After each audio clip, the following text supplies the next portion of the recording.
Soybean নিয়েছি ছোটো বাটির 1 বাটি, আর এদিকে গরম জল করে নিয়েছি।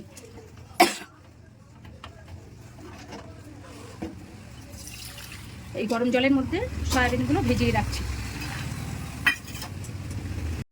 আজ আমি আপনাদের বানিয়ে দেখাবো সয়াবিনের কোপ্তা কারি।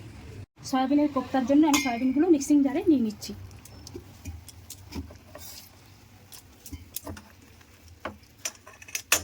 এগুলো পেস্ট করে নিচ্ছি। সয়াবিনগুলো আমি এরকম গোটা গোটা রেখেছি। কোপ্তার মধ্যে দিয়ে দিচ্ছি লবণ, একটু হলুদ, লঙ্কার গুঁড়ো দিয়ে দিচ্ছি একটু, আর একটু গোলমরিচ গুঁড়ো দিচ্ছি। আমি একটা বড় সাইজের আলু থেকে হাফ গ্রেট করে নিয়েছি। দিয়ে দিচ্ছি 1 চামচ বেসন আর 1 চামচ ময়দা। এটা আমি এবার কোপ্তাটা মেখে নেব। আর 1 চামচ জিরের গুঁড়ো দিয়ে দিলাম। আমি একটা জিনিস দিতে মিস করে গেছি, সেটা হলো একটু আদা বাটা এর মধ্যে দেবো। দিয়ে এবার কোপ্তাটা মেখে নেব। এবার কোপ্তাগুলো গড়ে নেব।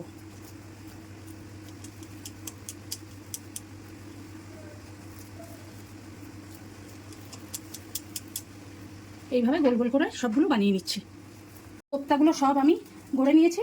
এবার কোপ্তার জন্য লাগছে আমার গোটা গরম মশলা, একটা তেজপাতা, 2টো শুকনো লঙ্কা, অল্প ধনে গুঁড়ো, জিরে গুঁড়ো, কাঁচা লঙ্কা বাটা, আদা পেস্ট নিয়েছি, অল্প চিনি নিয়েছি, আর এদিকে নিয়েছি সাদা তিল, কটা কাজু, 4 মগজ আর পোস্ত। এগুলো বাটবো আমি, আর সামান্য টক দই লাগবে।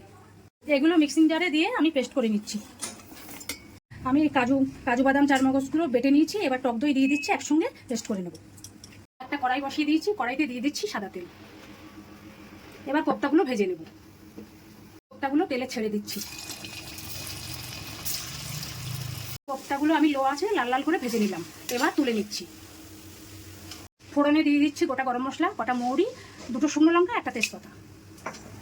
দিয়ে দিচ্ছি আদা বাটা। দিয়ে দিচ্ছি পরিমাণ মতো লবণ, আর দিচ্ছি ধনে গুঁড়ো, জিরে গুঁড়ো, কাঁচা লঙ্কা বাটা দিচ্ছি। দিলাম 1 চামচ চিনি, 4 চামচ, 1 হলুদ। এবার কাজু, 4 মগজ বাটা, তেল বাটাটা দিয়ে দিচ্ছি। সঙ্গে টক দইও দিয়ে দিচ্ছি। একটু কাশ্মীরি লঙ্কার গুঁড়ো দিলাম। দিয়ে দিচ্ছি গরম জল।